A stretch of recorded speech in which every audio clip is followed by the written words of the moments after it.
دوسری چیز جس سے کہ انسان کے اوپر اللہ کی رحمت برستی ہے اس کو کہتے ہیں استغفار. استغفر اللہ ربی من کل ذنب واتوب الیہ. قرآن مجید میں اللہ رب العزت نے حکم فرمایا واستغفر اللہ، استغفار کرو. ہمارے اکابر یہ معمول بتاتے ہیں روزانہ، استغفر اللہ ربی من کل ذنب واتوب الیہ. اس کو دن میں کم از کم 100 مرتبہ صبح، 100 مرتبہ شام. زیادہ وقت ہو تو 200 مرتبہ بھی پڑھ سکتے ہیں.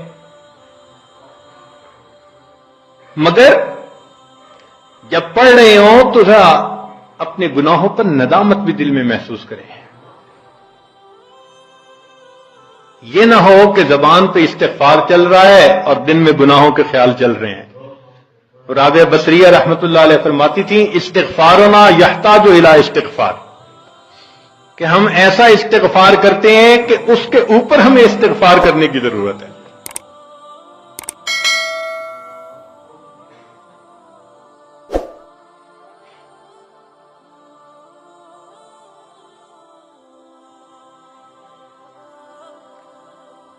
صبح برکف، توبہ برلب، دل پر از لطف گناہ. ہاتھ میں تسبیح، زبان پہ توبہ اور دل گناہ کی لذت میں پڑا ہوا ہے.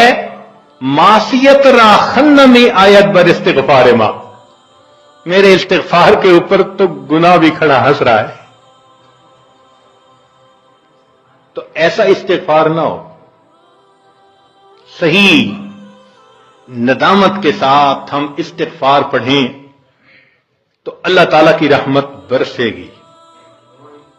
دلیل قرآن عظیم الشان، بات پکی. اللہ رب العزت شاہ فرماتے ہیں لولا تستغفرون اللہ لعلکم ترحمون. قرآن کی آیت. اگر یہ استغفار کرتے تو کیا ہوتا؟ اللہ تعالیٰ رحمت برساتے. تو اس کا مطلب ہے یہ گارنٹیڈ بات ہے کہ استغفار کرنے سے اللہ تعالیٰ کی رحمت برستی ہے، انسان کے روح کو غذا ملتی ہے.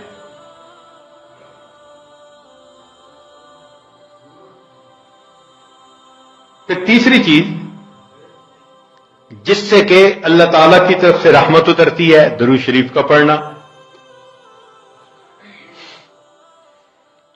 حدیث مبارکہ میں آتا ہے جو شخص ایک دفعہ درود شریف پڑھتا ہے اللہ تعالیٰ 10 رحمتیں اتارتے ہیں.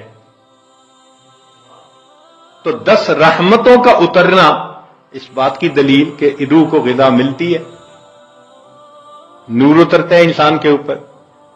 ہمارے مشائخ نے فرمایا کہ 100 مرتبہ صبح اور 100 مرتبہ شام، کم از کم اتنا تو درود شریف ضروری پڑھ لیں.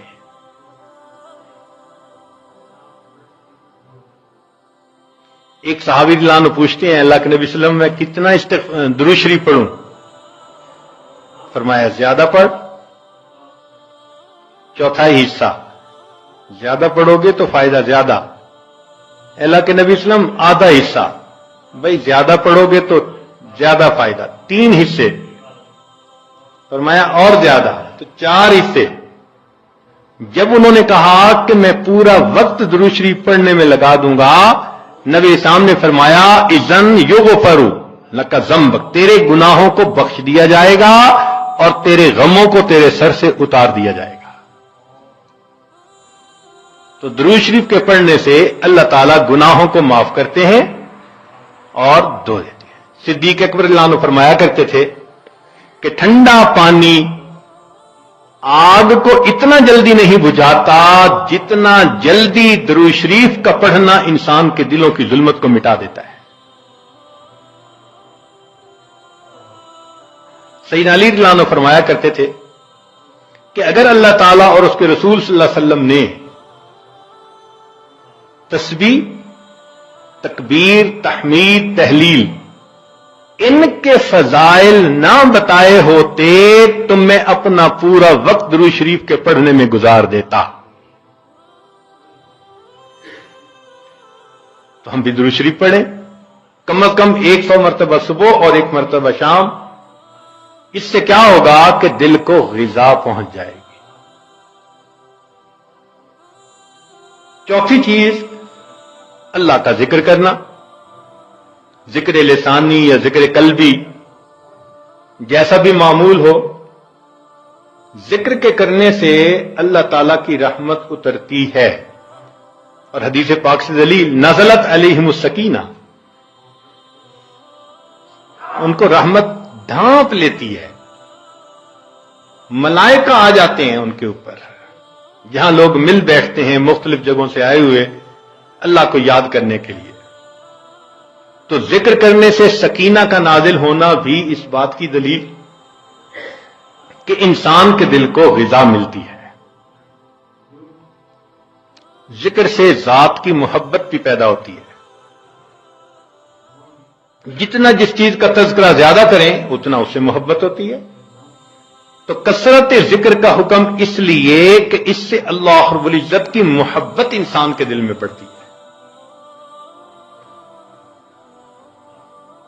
یہ نغمہ فصل گل و لالا کا نہیں پابند، بہار ہو کے خزاں لا الہ الا اللہ. ہمیشہ ذکر کرنا ہے، ہر وقت کرنا ہے. موسموں کے بدلنے کا اس پہ اثر نہیں ہوتا. اس لیے ہمارے اکابر صبح شام کا کچھ وقت تھا جس میں تنہائی میں بیٹھ کے اللہ کا ذکر کثرت کے ساتھ کیا کرتے تھے.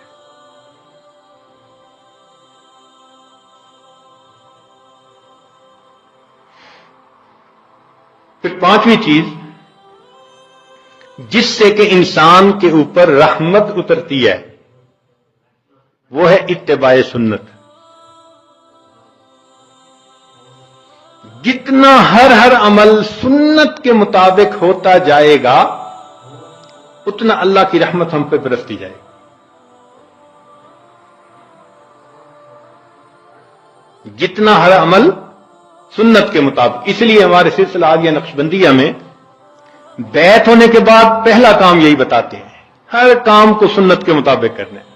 سر کے بالوں سے لے کے پاؤں کے ناخنوں تک اپنے آپ کو سنت کے مطابق ڈھالنا ہے. کیوں؟ ایک تو اجر ہے، ایک قرب ہے، اللہ کی محبوبیت ملتی ہے، اور تیسرا یہ چیز انسان کے روح کی غذا بھی ہے.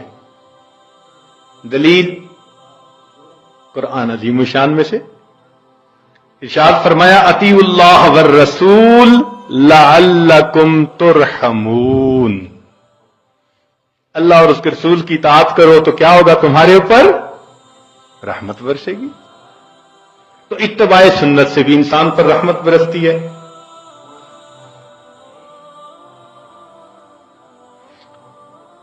پھر چھٹی چیز اہل اللہ کی صحبت اختیار کرنا.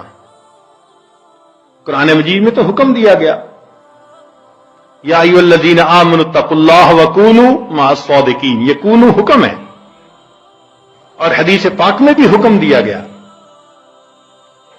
نبی علیہ السلام نے ارشاد فرمایا علیکم بمجالسۃ العلماء واستماع کلام الحکماء فإن اللہ تعالی یحیی القلب المیت بنور الحکمہ کما یحیی الارض المیت بماء المطر. کہ جس طرح بارش کے اترنے سے اللہ مردہ زمین کو زندہ کر دیتے ہیں، اسی طرح اہل اللہ کی حکمت بھری باتوں سے اللہ دلوں کو زندہ فرما دیتے ہیں. تو دلوں کو غذا کا ملنا حدیث سے ثابت.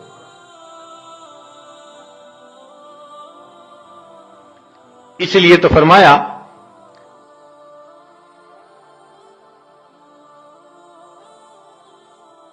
کہ انسان کہیں نہ کہیں اپنا تعلق جوڑے. مجدد ثانی رحمۃ اللہ فرماتے ہیں کہ ان مشائخ کی نظر شفا اور ان کا کلام کیمیا ہے. ان کا کلام کیمیا اور ان کی نظر شفا ہے. یہ 10 اسباب ہمیں زبانی یاد ہونے چاہیے تاکہ ہم ان کے ذریعے سے اپنے گناہوں کی بخشش کا بندوبست کر لیں. سب سے پہلا سبب استغفار. استغفار کہتے ہیں کہ اپنے گزرے ہوئے گناہوں پر نادم ہونا. شریعت نے کہا الندم توبۃ، ندامت یہ توبہ ہے. اور حدیث مبارکہ میں ہے کہ قیامت کے دن سب سے زیادہ خوش انسان وہ ہوگا من وجد فی صحیفتہ استغفارا کثیرا، جس کے نام اعمال میں کثرت کے ساتھ استغفار لکھا ہوا ہوگا. تو ہمیں کثرت سے استغفار پڑھنا چاہیے. چنانچہ ایک شخص حضرت حسن اللہ عنہ کے پاس آیا، حضرت بہت گناہگار ہوں، کوئی عمل بتائیں. فرمایا استغفار پڑھو. ایک اور آدمی آیا، حضرت بارش نہیں ہو رہی، کوئی عمل بتائیں. فرمایا استغفار پڑھو. پھر ایک آدمی آیا کہ حضرت بہت قرضہ چڑھ گیا، دعا کریں کہ کوئی اسباب بن جائیں رزق کے، مال کے، تاکہ قرضہ اتر جائے. فرمایا استغفار پڑھو. پھر ایک شخص آیا کہ حضرت دعا کریں اللہ مجھے بیٹا دے دے. فرمایا استغفار کرو. ایک آدمی آیا میرا باغ ہے، دعا کریں کہ میرا پھل زیادہ لگے. فرمایا استغفار کرو. ایک آدمی آیا میری کھیتی باڑی کی زمین ہے، دعا کریں پانی اندر سے نکل آئے. فرمایا استغفار کرو. اب سننے والا حیران کہ مختلف لوگ مختلف ضروریات آ کر بیان کرتے رہے، سب کے لیے ایک ہی جواب. تو اس نے پوچھا کہ حضرت کیا مسئلہ؟ تو فرمایا کہ دیکھو یہ جواب میں نے اپنی طرف سے نہیں دیا، قرآن مجید سے دیا ہے. اللہ تعالی ارشاد فرماتے ہیں قرآن مجید میں فَقُلْتُ اسْتَغْفِرُوا رَبَّكُمْ إِنَّهُ كَانَ غَفَّارًا. تو سب سے پہلے استغفار کرنے سے گناہوں کی بخشش ہوتی ہے. يُرْسِلِ السَّمَاءَ عَلَيْكُمْ مِدْرَارًا، تمہارے اوپر اللہ بارشیں برسائے گا. وَيُمْدِدْكُمْ بِأَمْوَالٍ، اللہ مال کے ذریعے تمہاری مدد کرے گا. وَبَنِينَ، اور بیٹوں کے ذریعے مدد کرے گا. وَيَجْعَلْ لَكُمْ جَنَّاتٍ، اور اللہ تعالیٰ تمہیں درختوں پہ پھل زیادہ عطا کرے گا. وَيَجْعَلْ لَكُمْ أَنْهَارًا، اور اللہ تعالیٰ تمہارے لیے زمین سے چشمے جاری فرما دے گا. آپ اگر غور کریں تو ہماری روزمرہ کی جو پریشانیاں ہیں وہ انہی میں سے ہیں. کوئی بیٹے کے لیے پریشان، کوئی کاروبار کے لیے پریشان، کوئی قرضوں کی وجہ سے پریشان. اس کا مطلب یہ کہ اگر ہم استغفار کرنے کی عادت ڈال لیں تو ہمیں کسی اور عمل کی ضرورت ہی نہیں ہے. اور یہ عمل قرآن مجید میں بتایا گیا ہے، یہ پروردگار عالم کا کلام ہے. ہم استغفار کم کرتے ہیں، کم از کم 100 مرتبہ صبح اور شام استغفار کا کرنا معمول بنا لینا چاہیے. آپ لوگ ڈرائیو کرتے ہیں اپنے دفتر جاتے ہوئے تو راستے میں جو آدھا گھنٹہ لگتا ہے اس میں کیا کرنا ہوتا ہے؟ بعض لوگ نعت سن لیتے ہیں، تلاوت سن لیتے ہیں، وہ بھی عبادت ہے. لیکن اس سے زیادہ بہتر یہ ہے کہ انسان خود پڑھے کچھ. تو اگر اس دوران آپ استغفر اللہ ہی پڑھتے رہیں تو سینکڑوں دفعہ استغفار نام اعمال میں لکھا جائے گا. اور اگر پورا پڑھ لیں استغفر اللہ ربی من کل ذنب واتوب الیہ، تو یہ سونے پہ سہاگے والی بات ہے. تو اپنے ٹائمنگز کو ایسے ایڈجسٹ کریں کہ اس میں درود استغفار کثرت کے ساتھ آپ پڑھ سکیں. کیونکہ حدیث پاک میں یہ فرمانا کہ قیامت کے دن وہ بندہ بہت خوش ہوگا جس کے نام اعمال میں استغفار زیادہ ہوگا. دوسرا سبب ہے توبہ. توبہ اور استغفار بہت قریب قریب ہیں، ان میں لائن آف ڈیمارکیشن ڈالنا تھوڑا ڈیفیکلٹ ہے. مگر علماء نے لکھا ہے کہ استغفار پچھلے گناہوں پہ ریپینٹنس کو کہتے ہیں، اور توبہ آئندہ گناہوں کو کمٹ نہ کرنا، اس کی کمٹمنٹ کرنا، عزم کرنا، اس کو کہتے ہیں. توبہ عزم جازم، ایک عہد کرنا کہ میں نے آج کے بعد گناہ نہیں کرنا، یہ توبہ کہلاتا ہے. تو گویا توبہ کا تعلق آئندہ گناہ نہ کرنا، استغفار کا تعلق پاسٹ کے ساتھ ہے کہ میں نے جو کیا برا کیا، اللہ بس میری غلطی کو پلیز معاف کر دیں، اس کو استغفار کہتے ہیں. اور یہ استغفار کا حکم اللہ رب العزت نے اپنے حبیب صلی اللہ علیہ وسلم کو دیا. فسبح بحمد ربک واستغفرہ، حکم ہے، صیغہ ہے امر کا. اللہ کے محبوب صلی اللہ علیہ وسلم کو اگر یہ حکم ہے تو سوچئے پھر ہمیں استغفار کرنے کی کتنی ضرورت ہے. توبہ ہر بندے پہ کرنی ضروری. چنانچہ کافر ہے تو وہ کفر سے توبہ کر کے مسلمان بن جائے، مومن ہے گناہوں سے توبہ کر کے نیک بن جائے. جو نیک ہے وہ جو اپنے اعمال کے اندر غفلت ہوتی ہے، نماز کی غفلت، ذکر میں غفلت، تلاوت میں غفلت، اس غفلت سے توبہ کرے. اور جو کہے کہ جی میں تو اس سے بھی توبہ کرتا ہوں، تو بھئی ہم جو اعمال کرتے ہیں یہ اس کوالٹی کے تو نہیں کہ اللہ تعالیٰ کے ہاں قبولیت پا سکیں. اب پھر استغفار کرنا کہ اللہ اس کو قبول کر لیجئے، کیونکہ اللہ کے محبوب صلی اللہ علیہ وسلم نے فرمایا ما عبدنا کا حق کا عبادتک، اے اللہ ہم نے عبادت نہیں کی جیسے عبادت کرنے کا حق تھا. اگر سید الاولین والآخرین صلی اللہ علیہ وسلم یہ فرماتے ہیں، ہم کس کھیت کی گاجر مولی ہیں، ہماری عبادتیں کیا عبادتیں ہیں. تو استغفار کرنا، توبہ کرنا ہم میں سے ہر بندے پر لازم ہے. تیسری چیز جس سے کہ گناہ معاف ہوتے ہیں، الحسنات الماحیہ، نیکیاں. جو انسان نیک اعمال کرتا ہے تو گناہ دھل جاتے ہیں. نیک اعمال کی مثال صابن کی ہے، گناہوں کی مثال میل کی سی ہے. صابن جتنا زیادہ لگتا ہے اتنا میل دھل جاتی ہے. ان الحسنات یذہبن السیئات. یہاں شیطان دھوکہ دیتا ہے. مثلا اگر کوئی بچہ تعلیم پا رہا ہے مگر کوئی گناہ بھی کرتا ہے، تیرے علم کا کیا فائدہ، گناہ تو چھوڑتا نہیں. بھائی اگر گناہ کرتے ہیں تو علم تو الٹا ان گناہوں کو دھوئے گا، وہ علم ہی چھڑوا دیتا ہے تاکہ دھونے کا مسئلہ ہی نہ رہے. اب عورت سوچے گی میں پردہ تو کرتی نہیں، نمازوں کا کیا فائدہ. یہ دھوکہ ہے شیطان کا. بھئی آپ نمازیں پڑھتی رہو، اس نمازوں کی برکت سے اللہ پھر پردے کی بھی توفیق دے دیں گے. تو نیکی نہیں چھوڑنی چاہیے کبھی بھی. یہ سوچ کے جی میں اچھا تو ہوں نہیں، کیا فائدہ. فائدہ ہے. جب اللہ فرما رہے ہیں کہ نیکیاں گناہوں کو دھو دیتی ہیں، بھئی گناہ تو ہم چھوڑتے نہیں اور نیکی آرام سے چھوڑ دیتے ہیں، یہ کہاں کی لاجک ہے. تو اس لیے نیکی بھاگ بھاگ کے کرنی چاہیے. اگر گناہ ہیں تو نیکی اور زیادہ کریں تاکہ نیکی کی برکت سے گناہوں کی ظلمت ختم ہو جائے اور دھل جائے.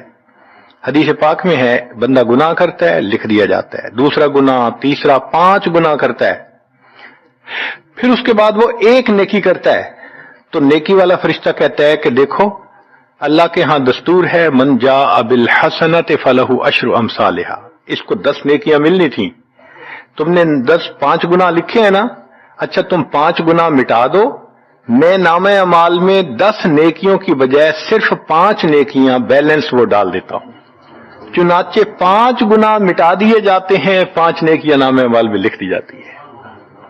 اس لیے خوب نیکی کرنی چاہیے تاکہ اللہ تعالیٰ گناہوں کی ظلمت سے ہمیں محفوظ فرما دے. چوتھی چیز جس سے کہ گناہ معاف ہوتے ہیں، دعاء المؤمنین للمؤمن. جو ایمان والے ایک دوسرے کے لیے دعائیں کرتے ہیں اس سے بھی گناہ معاف ہوتے ہیں. چنانچہ عمر لانو جا رہے تھے عمرے کے لیے، نبی علیہ السلام نے فرمایا اے بھائی ہمیں اپنی دعاؤں میں نہ بھولنا. تو نبی علیہ السلام نے امت کو تعلیم دی کہ ایک دوسرے کو دعاؤں کے لیے کہنا چاہیے. یہ بہت اچھی عادت ہے کہ جب کسی سے ملیں جی ہمیں اپنی دعاؤں میں یاد رکھیں. والدین کو کہنا، بڑوں کو کہنا، دوستوں کو کہنا، کیا معلوم کس کی مانگی ہوئی دعا کام آ جائے. اس دعا کا فائدہ ہوتا ہے نا، تبھی تو قرآن مجید میں دعا سکھائی گئی. ربنا اغفر لنا ولاخواننا الذین سبقونا بالایمان. اے اللہ جو ہم سے پہلے ایمان والے چلے گئے ان کی بھی مغفرت فرما دے. تو فائدہ ہوتا ہے تو قرآن نے دعا سکھائی ہے نا. تو ایمان والوں کی دعاؤں سے دوسرے ایمان والوں کو فائدہ ہوتا ہے. حدیث پاک میں ہے دوست کی دعا دوست کے پیٹھ پیچھے رد نہیں کی جاتی، کیوں؟ اس میں خلوص ہوتا ہے۔ تو اس لیے حدیث پاک میں ہے، مسلم شریف کی روایت ہے کہ اگر کوئی آدمی فوت ہو جائے اور 40 آدمی جنازہ پڑھ لیں جو ایمان والے ہوں، توحید والے ہوں، فرمایا ما من رجل مسلم یموت فیقوم علی جنازتہ 40 رجلا لا یشرکون باللہ شیئا الا شفعهم اللہ فی، اللہ 40 بندوں کی نماز جنازہ کو قبول کر کے میت کی مغفرت فرما دیتے ہیں۔ پانچواں عمل ما یعمل للمیت من اعمال البر، ہم اپنے فوت شدہ لوگوں کے لیے جو نفل کے کوئی نیک کام کرتے ہیں اس سے بھی ان کے گناہ معاف ہوتے ہیں۔ مثلا صدقہ کر دیا، قرآن پاک پڑھا، ان کو بخش دیا، ان کی طرف سے عمرہ کیا، حج کیا، ان نفلی اعمال کا ثواب ان کو ملتا ہے، اس کی وجہ سے ان کے گناہوں کو معاف کر دیا جاتا ہے۔ چنانچہ حضرت شیخ الحدیث رحمۃ اللہ علیہ نے فضائل ذکر میں یا کسی اور کتاب میں واقعہ لکھا ہے کہ ایک اللہ والے تھے، قبرستان کے قریب سے جاتے ہوئے انہوں نے کچھ پڑھ کے قبرستان والوں کو بخش دیا۔ رات خواب دیکھا کہ وہی قبرستان والے ہیں اور ایک آدمی آتا ہے جیسے کوئی ڈاک تقسیم کرنے والا ڈاکیا ہوتا ہے، اور سب اس کی طرف بھاگ پڑتے ہیں جیسے ڈاک لینے کے لیے ہو۔ ایک بندہ پیچھے آرام سے بیٹھا ہوتا ہے، وہ پوچھتا ہے کیا معاملہ؟ وہ کہتا ہے کہ یہ فرشتہ آیا ہے، روزانہ کی جو ڈاک آئی ہے نا نیکیوں کی، جو اولاد نے، رشتہ داروں نے، دوستوں نے کیے، لہذا وہ اعمال نیکیاں ملتی ہیں تو یہ سب لوگ جاتے ہیں کہ نیکیاں ملیں گی، ہمارا درجہ بڑھے گا۔ اس نے کہا کہ آپ کو ضرورت نہیں ہے؟ کہنے لگا ہاں میں لے لوں گا، مگر میرا ایک بیٹا ہے جسے میں نے قرآن پاک کا حافظ بنایا، اس کی دکان ہے، وہ سارا دن دکان پہ بیٹھا رہتا ہے اور ساتھ ساتھ قرآن پڑھتا رہتا ہے، تو مجھے اتنی نیکیاں مل جاتی ہیں کہ میں بعد میں لے لوں گا۔ اس نے کہا بیٹا کہاں؟ اس نے کہا فلاں جگہ دکان ہے۔ وہ اللہ والے جب وہاں گئے اگلے دن تو دیکھا کہ ایک نوجوان ہے اور وہ بیٹھا ہوا ہے، گاہک آتا ہے تو اس کو سودا بیچ دیتا ہے، جب گاہک کوئی نہیں ہوتا تو وہ قرآن پڑھنا شروع کر دیتا ہے۔ تو وہ سمجھ گیا کہ میرا خواب سچا تھا، اس بچے کے قرآن پڑھنے سے اس کے والد کو خوب بینیفٹ مل رہا ہے۔ کچھ عرصے کے بعد دوبارہ پھر اسی قبرستان کے قریب سے گزرے، پھر انہوں نے کچھ پڑھ کے بخش دیا۔ رات خواب میں دیکھا کہ اب جب تقسیم ہوا تو سب بھاگے تو وہ بندہ بھی بھاگا۔ انہوں نے کہا آپ بھی بھاگ رہے ہو؟ کہنے لگا ہاں میں اس لیے بھاگ رہا ہوں کہ میرا وہ بیٹا فوت ہو گیا، اب مجھے قرآن پڑھ کے بخشنے والا کوئی ایسا ہے نہیں، تو جو عام ایمان والوں کا ثواب آتا ہے میں بھی اسی میں سے اپنا حصہ لینے کے لیے جا رہا ہوں۔ تو ایمان والوں کے ان اعمال کا ثواب بھی ملتا ہے، اور اصل میں یہ اسی بندے کا اپنا عمل ہوتا ہے۔ یہ ذہن میں رکھنا کہ جو ایمان والے پڑھ کے بخشتے ہیں نا، اس کا ثواب کیوں ملتا ہے؟ اس کا اپنا عمل۔ دیکھو اس نے نیکوں سے تعلق جوڑا۔ وہ بھی تو ہوتے ہیں جن کے مرنے کے بعد پیچھے ریچھ کتے کی لڑائی کرواتے ہیں، میلے لگواتے ہیں، موسیقی کی محفلیں ہوتی ہیں، وہ بھی تو ہوتے ہیں نا، تو ان کو کچھ نہیں ملتا۔ اس بندے نے نیکوں سے محبت کی، یہ اس کا اپنا عمل ہے، اس کی محبت کی وجہ سے اب یہ لوگ اس کو پڑھتے ہیں، اللہ اس کو ثواب پہنچا دیتے ہیں، اس کے اپنا عمل ہے اصل میں۔ پھر چھٹی چیز جس کی وجہ سے گناہ معاف ہوتے ہیں، المصائب التی یکفر اللہ بها الخطایا فی الدنیا۔ دنیا میں انسان کو جو مشکلات، تکلیفیں، مصیبتیں پہنچتی ہیں ان کی وجہ سے گناہ معاف کر دیے جاتے ہیں۔ کوئی مصیبت دنیا میں پہنچتی ہے گناہ معاف ہوتے ہیں۔ چنانچہ نبی علیہ السلام تشریف فرما تھے، چراغ بجھ گیا، نبی السلام نے فرمایا انا للہ و انا الیہ راجعون۔ ام المومنین عائشہ صدیقہ عنہا نے پوچھا اے اللہ کے حبیب صلی اللہ علیہ وسلم یہ تو پڑھتے ہیں جب کوئی آدمی فوت ہو جاتا ہے۔ فرمایا عائشہ مومن کو جو بھی دنیا میں تکلیف غم پہنچتا ہے اگر وہ اس کے اوپر انا للہ پڑھ لے اس کو ثواب ملتا ہے، تو سوچنے کی بات ہے، چراغ کے بجھنے پر اگر ثواب ملتا ہے تو کسی عزیز کی زندگی کا چراغ بجھ گیا، اس پر کتنا ثواب ملے گا؟ اس لیے تکلیف آئے تو پریشان ہونے کی بات نہیں ہوتی، صبر کرنے کی بات ہوتی ہے۔ انسان بے صبری کے ذریعے خواہ مخواہ اس تکلیف پر ملنے والے ثواب سے اپنے آپ کو محروم کر دیتا ہے۔ بے صبری سے تکلیف ختم نہیں ہوتی، ثواب ملنا بند ہو جاتا ہے، تو بے صبری کا کیا فائدہ؟ اور ہو سکتا ہے کہ یہ مصیبت جو آئی یہ بندے نے خود مانگی ہو، یہ بھی عجیب بات ہے۔ آپ کہیں گے جی کوئی بندہ مصیبت تو نہیں مانگتا، ہاں ہو سکتا ہے مانگی ہو۔ کیسے؟ کہ دعا مانگی، اللہ مجھے قیامت کے دن میرے محبوب صلی اللہ علیہ وسلم کے ہاتھوں حوض کوثر کا جام عطا کر دینا، اللہ نے دعا قبول کر لی، عمل تو ہے نہیں کہ یہ نعمت نصیب ہو، تو اب کیسے ملے گا؟ اللہ تعالی بیماری، مصیبت، پریشانی کچھ اس کے اوپر بھیج دیتے ہیں۔ اگر یہ بندہ اس پر صبر کر لیتا ہے، اس کو بہانہ بنا کر اللہ اس کو وہ نعمت عطا فرما دیتے ہیں۔ چنانچہ ایک بزرگ تھے، 70s میں تھے، بیوی بھی اسی طرح بہت نیک تھی۔ بیوی نے کہا کہ میرا بڑا دل چاہتا ہے کہ نبی علیہ الصلوۃ والسلام کا دیدار نصیب ہو، میں بڑا درود شریف پڑھتی ہوں، نفل پڑھتی ہوں، مگر مجھے واضح زیارت نہیں ہوئی، آپ کو کوئی عمل آتا ہو تو بتا دیں۔ انہوں نے کہا عمل آتا ہے، کرو گی؟ کہا بالکل کروں گی۔ کہنے لگے اچھا جمعہ کا دن آ رہا ہے، خوب نہا دھو کے وہ جو دلہن والے کپڑے تھے نا تمہارے، کناری والے گوٹے، وہ پہننا اور میک اپ کرنا، خوشبو لگانا، اور میں بس جمعہ پڑھ کے آؤں گا تو پھر ٹھیک ہے۔ اس نے کہا بہت اچھا۔ وہ اللہ کی بندی نہائی دھوئی، دلہن کی طرح خوب تیار ہوئی، کپڑے دلہن والے پہنے۔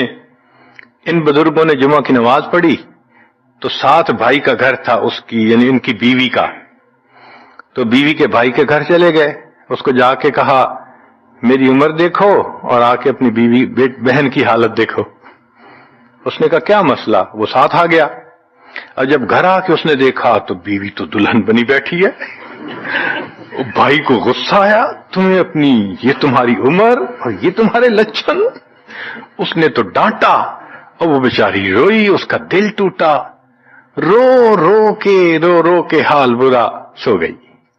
اللہ کی شان کہ اس نیند میں اس کو نبی علیہ السلام کی زیارت نصیب ہو گئی۔ اب وہ اٹھی تو وہ خوش بھی ہے اور پریشان بھی ہے۔ خوش اس بات پہ کہ زیارت ہو گئی، اور پریشان اس بات پہ کہ میاں نے کیا کیا، خود کہا دلہن بنو اور خود بھائی سے مجھے ڈانٹ پڑوا دی۔ تو پھر اس نے پوچھا کہ آپ نے ایسا کیوں کیا؟ انہوں نے کہا دیکھو میں تمہاری زندگی کو قریب سے جانتا ہوں، میں نے تمہیں اتنا پیار محبت سے رکھا ہے کہ تمہیں زندگی کے کوئی تکلیف نہیں پہنچنے دی میں نے۔ تم نے عبادت کی انتہا کی ہے، مگر کچھ نعمتیں ہوتی ہیں جو دل ٹوٹنے پہ ملتی ہیں، تو تمہارا تو کبھی دل ٹوٹا نہیں، تو میں نے ایک بہانہ بنایا کہ تمہیں کہا دلہن بنو، بھائی کو شکایت لگا دی، اس نے ڈانٹ پلا دی، تمہارا دل ٹوٹا، اللہ کو رحم آ گیا، اللہ تعالیٰ ٹوٹے دلوں پر رحم فرما دیتے ہیں۔ تو ممکن ہے کہ یہ مصیبت، یہ پریشانی اللہ کی طرف سے ہمارے لیے انعام کا سبب بن کے آئی ہو۔ اس لیے ہمارے بزرگوں نے کہا سکھ دکھاں تو دیواں وار، کہ میں سکھوں کو دکھوں پہ قربان کر دوں، سکھ دکھاں تو دیواں وار، دکھاں آن ملائم یار، کہ دکھوں نے مجھے میرے یار سے ملا دیا۔ اللہ کو بڑا ترس آتا ہے اس بندے پر جس پر کوئی مصیبت آتی ہے، پریشانی آتی ہے۔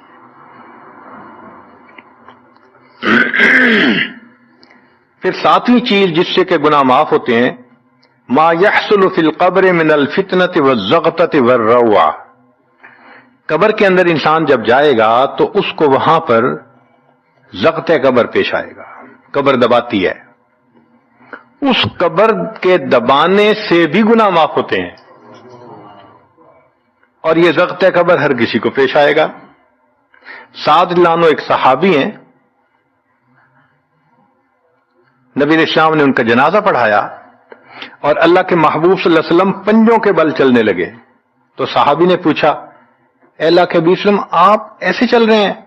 فرمایا سعد کی نماز جنازہ میں شرکت کے لیے اتنے فرشتے آسمان سے اتر آئے، مجھے پاؤں رکھنے کی جگہ نہیں مل رہی. یہ پھر حدیث پاک میں آتا ہے کہ نبی علیہ السلام نے فرمایا سعد کی وفات پر اللہ کا عرش بھی 3 دن تک روتا رہا. جن کی وفات پہ اللہ کا عرش روئے، اللہ کے فرشتے جنازے میں اتریں، کیسے اللہ کے مقبول بندے ہوں گے. پھر نبی علیہ السلام نے فرمایا سعد کو بھی ضغط قبر پیش آیا. تو اس کا مطلب یہ ہے کہ یہ ضغط قبر تو پیش آنا ہی ہے، ہر کسی کو آنا ہے، کوئی بھی ہو. اب یہ عجیب سی بات ہے، مگر اس کو سمجھیں کہ کیوں پیش آنا ہے. آپ اگر کسی ریسٹورنٹ پہ جائیں اور جا کے سویٹ ڈش کھائیں یا کباب کھائیں تو بل پے کرنا پڑتا ہے نا. گروسری سٹور سے جا کے کوئی چیز لائیں، بل پے کرنا پڑتا ہے نا، ہر چیز کا بل ہوتا ہے نا. اس دنیا میں انسان جو مزے لیتا ہے، بھلے جائز صحیح، ان کی بھی ایک کاسٹ ہے اور وہ اسے پے کرنی پڑے گی، اور وہ کاسٹ ضغط قبر سے پے ہوگی. اس لیے جس کی زندگی غربت میں گزری ہوگی اس کا ضغط قبر بہت کم ہوگا، اور جس نے عیش آرام مزے سہولت انجوائے کیا، کاسٹ تو دینی پڑے گی نا. تو ضغط قبر تو پیش آنا ہے. ہمارے والد صاحب بچپن میں دیکھتا تھا میں کہ بہت اچھا سالن بنا ہوتا تھا نا، تو اکثر وہ گلاس پانی کا اٹھاتے تھے اور ایک گھونٹ پانی ڈال دیتے تھے. مجھے سمجھ نہیں آتی تھی یہ کیا کرتے ہیں. میں اکثر ان سے پوچھتا تھا ابو آپ ایسے کیوں کرتے ہیں، نہیں بتاتے تھے. جب ان کی وفات ہوئی تو بعد میں والدہ صاحبہ نے کہا کہ اصل میں وہ یہ کہا کرتے تھے کہ نفس میرا دشمن ہے، میں اس نفس کو لذتیں کیوں دوں. وہ لذیذ کھانے کے اوپر بھی ایک گھونٹ پانی ڈال کے اس کو کم مزے والا بنا لیا کرتے تھے، جائز لذتوں کو بھی کم کر لیتے تھے. ہمارا کیا حال ہوگا جو ناجائز لذتوں کے پیچھے بھاگتے پھرتے ہیں. تو یہ ضغط قبر مومن کو بھی پیش آتا ہے اور کافر کو بھی، مگر فرق ہے. کافر کو پیش آئے گا کہ حدیث پاک میں آتا ہے دائیں طرف کی پسلیاں بائیں طرف اور بائیں کی پسلیاں دائیں طرف، یوں پسلیاں توڑ کے رکھ دیں گے. اور مومن کو بھی ضغط قبر پیش آئے گا، مگر مومن کو ضغط قبر تکلیف نہیں دے گا اتنی اگر نیک ہوا. کیوں؟ اچھا آپ بتائیں سر میں درد ہو تو آپ کہتے ہیں نا ذرا سر دبا دو، تو تکلیف ہوتی ہے یا راحت ملتی ہے؟ سر دبانے سے راحت ملتی ہے. جس طرح سر درد میں کوئی دبائے سر کو راحت ملتی ہے، ایسے ہی مومن کو ضغط قبر تو پیش آئے گا مگر مومن کے لیے راحت کا سبب ہوگا. 8ویں چیز جس سے کہ گناہ معاف ہوں گے، احوال یوم القیامت وکربھا وشدائدھا. قیامت کے دن جو انسان کو ایک وحشت کی کیفیت ہوگی، ہول کی کیفیت ہوگی، خوف ڈر کی کیفیت ہوگی. اللہ اکبر. امام غزالی رحمت اللہ علیہ نے تفصیل لکھی ہے کہ سارے لوگ کھڑے ہوں گے اور سورج بہت قریب ہوگا، پسینے میں شرابور ہوں گے. اللہ اکبر. اس وقت جہنم کے اندر ابال آئے گا اور جہنم کے اندر سے انگارے اٹھ کر اوپر جائیں گے اور واپس گریں گے.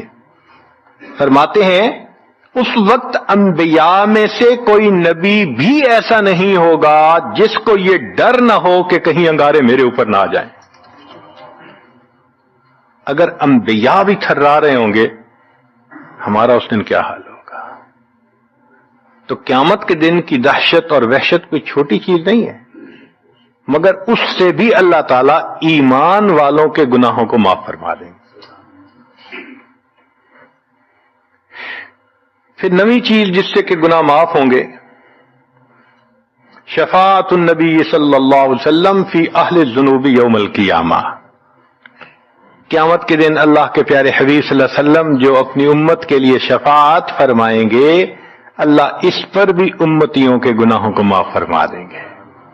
نبی اسلام نے ارشاد فرمایا کہ اللہ رب العزت نے ہر نبی علیہ السلام کو ایک ایسی دعا مانگنے کا اختیار دیا کہ جیسی دعا مانگی جائے گی منوان قبول ہو جائے گی۔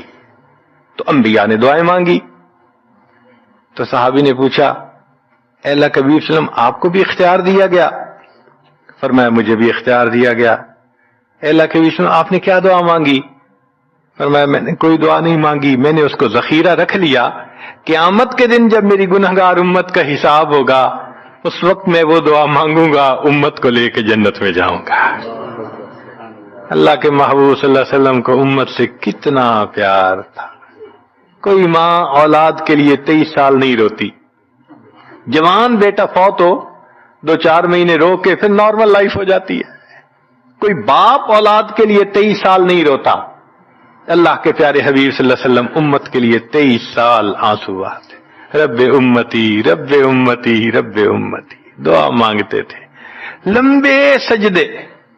ام المومنین عائشہ صدیقہ عنہا فرماتی ہیں کہ محبوب صلی اللہ علیہ وسلم کے آنسو جو مصلی پہ گرتے تھے مجھے لگتا تھا کہ بارش کے قطرے زمین کے اوپر گر رہے ہیں، ایسے آواز محسوس ہوتی تھی، اور اتنا لمبا سجدہ ہوتا تھا کہ کبھی کبھی میں اٹھ کے محبوب صلی اللہ علیہ وسلم کے پاؤں کے انگوٹھے کو ٹچ کرتی تھی کہ ابھی جان تو سلامت ہے نا، تب مجھے احساس ہوتا تھا نہیں ابھی تک نہیں، سجدہ لمبا ہو گیا، اتنا لمبا سجدہ۔ کس کے لیے؟ اللہ امت کو گناہوں کو معاف فرما دے، امت کے گناہوں کو معاف۔ چنانچہ جب نبی علیہ الصلوۃ والسلام پر آخری یعنی مرض آئی، بیماری کی کیفیت آئی، تو اللہ کے حبیب صلی اللہ علیہ وسلم کو بخار بہت تیز ہو گیا تھا، اور جو مسجد میں آخری مرتبہ لائے تھے تو 2 آدمی تھے، ایک ادھر تھا ایک ادھر تھا، اور اللہ کے حبیب صلی اللہ علیہ وسلم نے ان کا سہارا لیا تھا اور بہت مشکل سے چل کے تشریف لائے تھے۔ یہ آخری نماز تھی، پھر واپس تشریف لے گئے، بخار اور تیز ہو گیا۔ سیدہ عائشہ صدیقہ عنہا فرماتی ہیں کہ میں نے اوپر کپڑا سا ڈال دیا، کپڑے کے اوپر سے مجھے گرمی محسوس ہو رہی تھی، میں نے پانی کا ایک پیالہ پیش کیا، اللہ کے حبیب صلی اللہ علیہ وسلم پانی کے پیالے میں ہاتھ مبارک ڈالتے تھے اور اپنے چہرے پہ لے رہے تھے، اور جسم تھا کہ جیسے کوئی گرم چیز میں سے گرمی نکل رہی ہوتی ہے، اس طرح وہ بخار سے دہک رہا تھا۔ فرماتی ہیں کہ مجھے محسوس ہوا کہ یہ تو بہت تیز بخار ہے، کبھی ایسا نہیں دیکھا۔ تو میں نے پوچھا اے اللہ کے حبیب صلی اللہ علیہ وسلم بخار ایسا تو کبھی نہیں دیکھا، اتنا زیادہ تیز، اتنا زیادہ تیز؟ نبی علیہ السلام نے فرمایا عائشہ، مومن کو سکرات موت کے وقت جو تکلیف ہوتی ہے اس پر بھی اس کے گناہ معاف ہوتے ہیں۔ میں نے اللہ سے یہ دعا مانگی تھی، اللہ جب میری سکرات کا وقت آئے تو مجھے تکلیف زیادہ دے دینا، اور اس کے بدلے اللہ میری امت کے گناہوں کو معاف فرما دینا۔ عائشہ یہ وہ سکرات ہے جس کی وجہ سے مجھے تکلیف بہت ہے، اللہ کے محبوب صلی اللہ علیہ وسلم کو اتنی تکلیف ہو رہی تھی۔ اتنے میں اطلاع ملی، دروازہ کھٹکھٹایا گیا، پوچھا کون؟ جواب ملا جبریل علیہ السلام اور اسرائیل علیہ السلام اجازت مانگتے ہیں آنے کی۔ نبی علیہ السلام نے فرمایا جبریل اندر آ جائیں، تو جبریل آئے۔ اے اللہ کے حبیب صلی اللہ علیہ وسلم اللہ نے آپ کو یاد فرمایا ہے؟ نبی علیہ السلام نے فرمایا جبریل اللہ تعالیٰ سے پوچھ کے یہ پہلے بتاؤ میرے بعد میری امت کا کیا حال ہوگا، پہلے پوچھ کے بتاؤ۔ جبریل علیہ السلام نے اللہ تعالیٰ سے پوچھا، رب کریم نے کہا، فرمایا میرے محبوب سے جا کر کہہ دو اے محبوب آپ کے بعد آپ کی امت کو تنہا نہیں چھوڑیں گے۔ جب نبی علیہ السلام کو تسلی ہو گئی، محبوب نے فرمایا اچھا ملک الموت کو بھی اندر آنے دو۔ اللہ کے محبوب صلی اللہ علیہ وسلم کو امت سے ایسی محبت تھی، اللہ اکبر۔ چنانچہ حدیث پاک میں ہے کہ نبی علیہ الصلوۃ والسلام نے فرمایا خیرت بین ان یدخل نصف امتی الجنہ و بین شفاعہ، اللہ رب العزت نے مجھے چوائس دیا، اختیار دیا کہ اے میرے حبیب صلی اللہ علیہ وسلم آپ چاہیں تو آپ کی آدھی امت کو بلا حساب جنت بھیج دیں گے، اور آپ چاہیں تو جن کی آپ شفاعت کریں ان کو بھیجیں گے۔ نبی علیہ السلام فرماتے ہیں فاخترت شفاعہ، میں نے شفاعت کو چن لیا، لأنہا اعم و اکثر، اس لیے کہ میری شفاعت پر آدھی سے زیادہ امت کے لوگ جنت میں چلے جائیں گے۔ اللہ اکبر۔ پوچھنے والے نے پوچھا اے اللہ کے حبیب صلی اللہ علیہ وسلم اترونہا للمتقین، کیا آپ کی شفاعت نیکوں کے لیے ہوگی؟ فرمایا لا ولکنہا للمذنبین الخطائین المتلوثین، نہیں، میری شفاعت میرے امت کے گناہگاروں کے لیے ہوگی۔ اللہ کے حبیب صلی اللہ علیہ وسلم کی شفاعت کا نصیب ہو جانا یہ بھی گناہوں کی بخشش کا سبب ہے۔ مگر شفاعت کس کو نصیب ہوگی اس کی بھی تفصیل سن لیجئے۔ کچھ لوگ ہوتے ہیں سنت کو دیکھتے ہیں ان کا دل خوش ہو جاتا ہے، وہ سنت رکھنے والے کو انکریج کرتے ہیں، اس کو مورل سپورٹ دیتے ہیں، نہیں تم نے اچھا کیا۔ اور کچھ وہ ہوتے ہیں کہ جو دیکھتے ہیں چہرے پہ سنت سجی، کیا ملا بن گئے، کیا تم نے چہرے پہ کر لیا۔ علماء نے لکھا جس نے سنت کو دیکھ کر ناگواری کا اظہار کیا اس نے اپنے آپ کو شفاعت سے محروم کر لیا۔ یہ نہیں ہے کہ ہم سنت کا مذاق بناتے پھریں اور ہمیں شفاعت نصیب ہوگی، نہیں، احترام ہو دل میں سنت کا۔ نبی علیہ الصلوۃ والسلام کی ایک ایک سنت پہ قربان ہو انسان، جب یوں محبت ہوگی تو پھر نبی علیہ الصلوۃ والسلام کی شفاعت بھی ان کے لیے ہوگی۔ 10واں سبب جس سے کہ گناہ معاف ہوں گے، رحمت اللہ و عفوہ و مغفرتہ بلا سبب من العباد۔ قیامت کے دن انبیاء کرام شفاعت کریں گے، بخشش ہوگی، پھر علماء کریں گے، شہداء کریں گے، پھر سب جنتی شفاعت کریں گے، حتیٰ کہ کوئی ایسا نہیں رہے گا کہ جو کسی اور کی شفاعت کرے، اور وہ لوگ جہنم میں ہوں گے کہ جن کا کوئی جنتی واقف ہی نہیں ہوگا۔ اللہ اکبر۔ سالوں وہ جہنم میں جلتے رہیں گے، جلتے رہیں گے، پھر ایک وقت آئے گا کہ ان میں سے جن کے دل میں تھوڑا سا بھی ایمان ہوگا نا، اگرچہ اس کی شفاعت کرنے والا کوئی نہیں ہوگا، ان کو بھی اللہ بخشنے کا سبب بنائیں گے۔ وہ کیسا ہوگا؟ حدیث پاک میں آتا ہے کہ یہ جو ایمان والے ہوں گے نا، ان کے اور کافروں اور مشرکین کے درمیان جو دیوار تھی نا آگ کی، اس کو ذرا ٹرانسپیرنٹ اللہ بنائیں گے، تو مشرکین دیکھیں گے اور کہیں گے اوہ ہم تو جل ہی رہے تھے، اور تم تو کلمہ پڑھتے تھے، تم بھی یہاں جل رہے ہو۔ تو وہ جب ان کو کلمے کا تانا دیں گے کہ تمہارا نام تو مسلمانوں والا تھا نا، تو اس وقت وہ جہنمی اللہ سے فریاد کریں گے، اللہ تیری توحید کا تانا دیتے ہیں، کہاں گیا تمہارا خدا، تم بھی ہمارے ساتھ جل رہے ہو۔ جب وہ فریاد کریں گے اللہ تعالیٰ جبریل علیہ السلام کو فرمائیں گے جبرائیل جاؤ، جس کے دل میں ذرہ برابر بھی تمہیں ایمان نظر آتا ہے اس کو بھی جہنم سے نکالنا، ان کو بھی جہنم سے نکال دیا جائے۔